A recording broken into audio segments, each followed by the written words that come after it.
What's happening, fam? L.A.R. movement still moving. Book is entitled Lessons from a Non-Custodial Father at Amazon, Kindle, and Create Space. Link will be in the description box below as usual. Go get it. PayPal link there also. They asked me to put it up, so I put it up. Thanks everybody for supporting. This video is entitled Having an Issue with Supporting Black Men. So Nicole Michelle put up a clip, I guess from Blackish.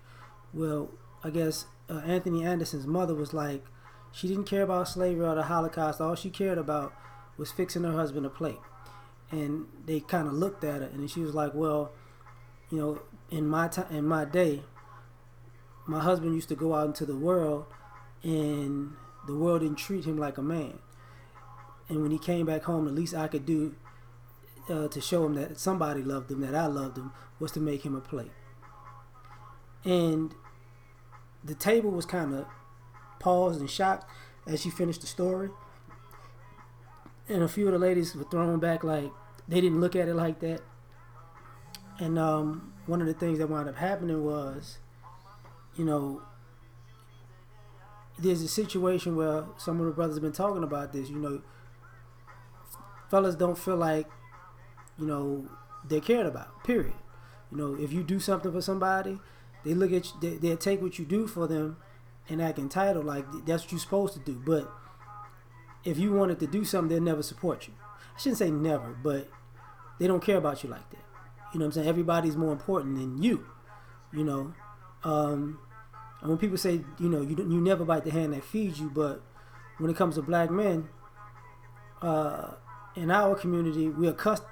If the black man's feeding you, you're accustomed to biting his hand, and then getting mad if he don't put his hand out anymore, because he should give until he has no hand left, basically. And that's the problem. Like, the idea that it's blasphemous to support a brother in action, because this is another thing that gets me. People do things in an imaginary world that they think they're supporting brothers.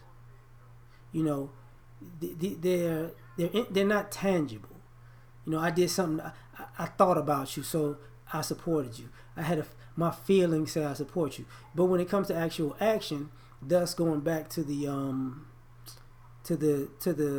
scene I'm talking about in that show, that was the mother's action to her husband. You know, and this is what some of the guys talk about and complain about. There is no action.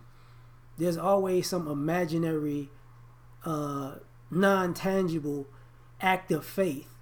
You know, kind of like, you know, when somebody can help you, but they'll tell you they're going to pray for you, but they were actually in the position to help you, and you might have actually, you might have actually earned or deserved the help, or you might have helped them in a similar circumstances, but when the shoe's on the other foot, they're going to pray for you.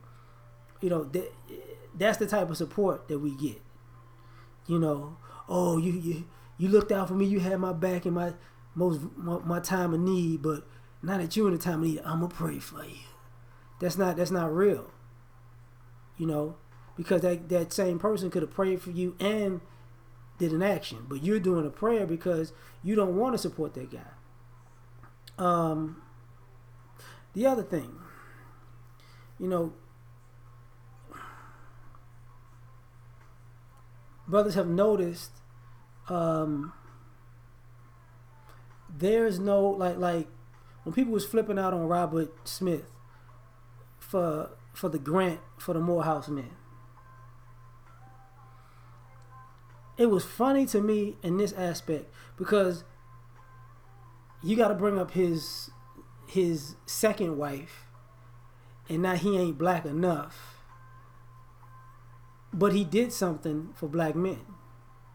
And I think if he would have did that at a female college, a black HBCU that was female, like Dillard or something like that, nobody would say anything about his white wife, because it's blasphemous to support black men.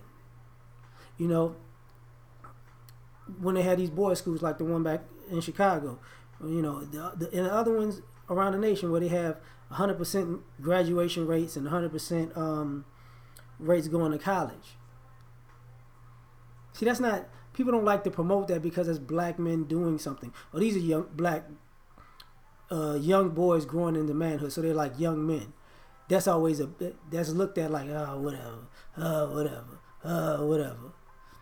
And it goes back to from a young age. We're not supported at childhood unless we are looked at as somebody who can eventually provide for the family and we can be the family's cash cow. Nobody cares about us like that.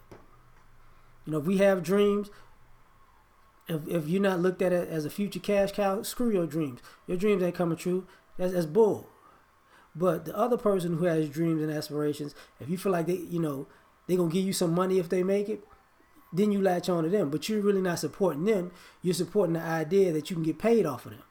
So either way, you really, you're accustomed to not supporting black men. Now, what's problematic, this whole thing is problematic, but what's really problematic about stuff like this is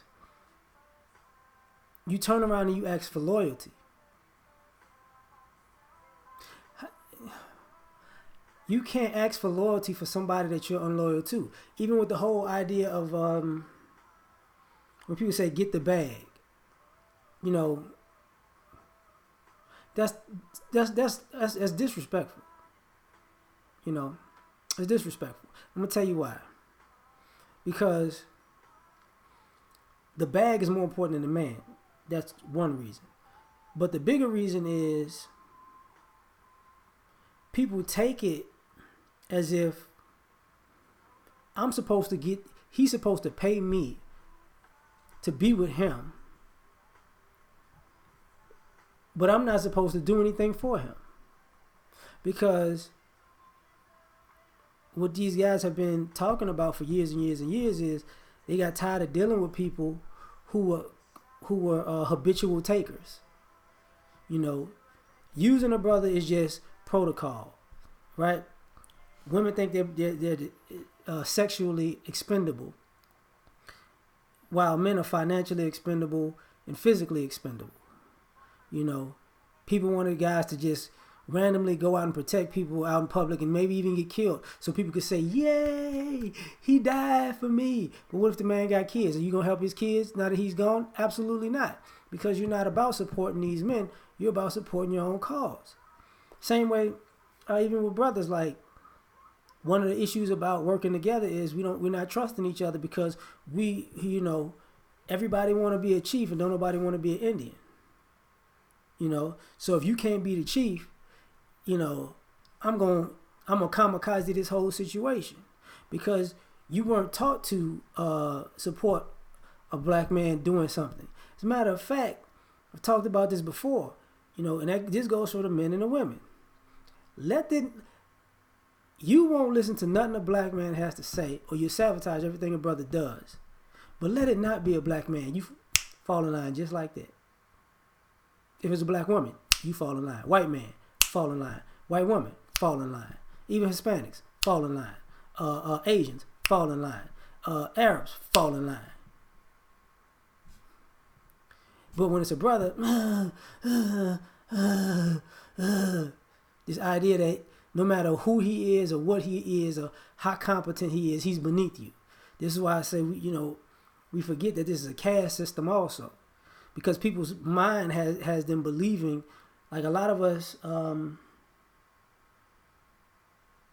want to admit that when it comes to black men, a lot of people in our group and outside of our group view us as still chattel labor. I'm a slave to your agenda, and if I don't rock with your agenda, then you get to hit me with 30 lashes type thing, But the problem with that is also these are the very people that you need to build. These are the very people that you need to take care of you. These are the very people that you've sent off into the wilderness, and a lot of them didn't make it, but the ones who did, now you want them to come back, get you, and put you in the castles that they built. Without so much as an apology and atoning the situation. Just do it on GP. So that's not gonna work. I mean, it's just not gonna work. So I'm done with this one. Like, share, subscribe. Catch you on the next one. Peace.